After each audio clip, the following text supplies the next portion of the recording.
Here's today's First Word Daily Devotion. November the 13th, Ezekiel 7 through 9. And here we're going to see this language again repeated from the Exodus. The implications, remember, now the judgment has come upon the people. God is having to demonstrate to his own people that he is the Lord. The word of the Lord came to me. And you, O son of man, thus saith the Lord to the land of Israel, an end. The end has come upon the four corners of the land. Now the end is upon you, and I will send my anger upon you. I will judge you according to your ways. I will punish you for all your abominations. My eye will not spare you, nor will I have pity, but I will punish you for your ways, while your abominations are in your midst. And here's the language. Then you will know that I am the Lord. Verse 9. Then you will know that I am the Lord who strikes. Verse 13. Because of his iniquity, none can maintain his life. Now let's look at verse 14. They have blown the trumpet, made everything ready, but none goes to battle.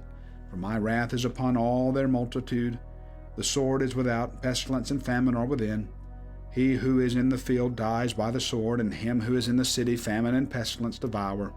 And if any survivors escape, they will be on the mountains like doves, on the valleys, all of them moaning, each one over his iniquity. All hands are feeble, all knees turn to water.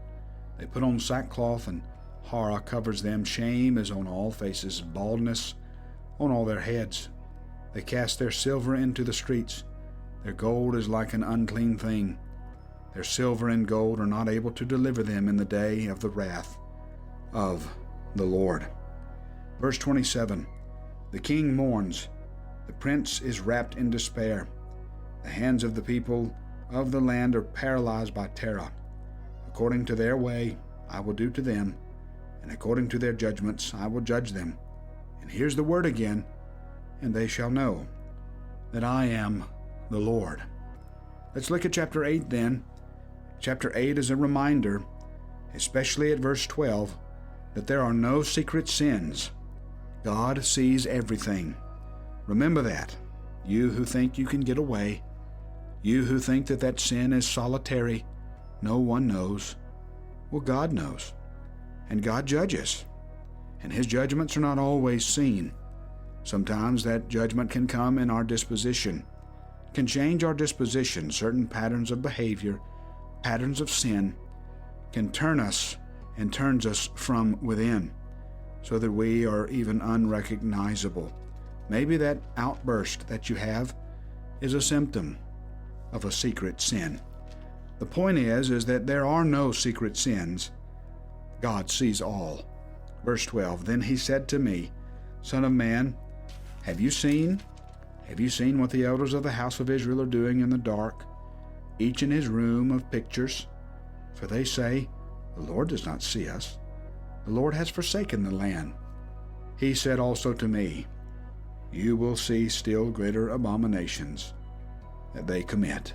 And that's a terrible word. Here are these leaders in Israel thinking that God doesn't see, and really thinking that God doesn't care. And God lets Ezekiel know not only does God see, but he cares. Now, James chapter 3, it's a fine reminder for us to approach others with meekness. Who is wise and understanding among you? By his good conduct let him show his works in the meekness of wisdom. In the meekness of wisdom. What a phrase to put together.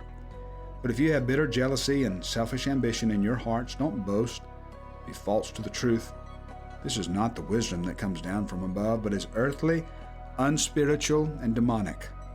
For where jealousy and selfish ambition exist, there will be disorder in every vile practice. But the wisdom from above is first pure, then peaceable, gentle, open to reason, full of mercy and good fruits, impartial and sincere. And a harvest of righteousness is sown in peace by those who make peace. What a word for us today from James chapter 3, 13 through 18.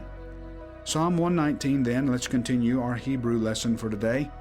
Aleph, Beit, come on, say it with me. Aleph, Beit, Gimel, Dalet, Hey, Vav. And look what's waiting for us at Vav.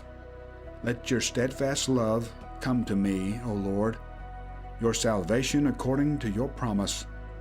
Then shall I have an answer for him who taunts me, for I trust in your word. I don't trust in the answer, remember? We're looking to approach one another with meekness. We're not trusting in the answer. We're trusting in the Lord and trusting in his love. And what's the message of the word of the Lord? It's a message of steadfast love.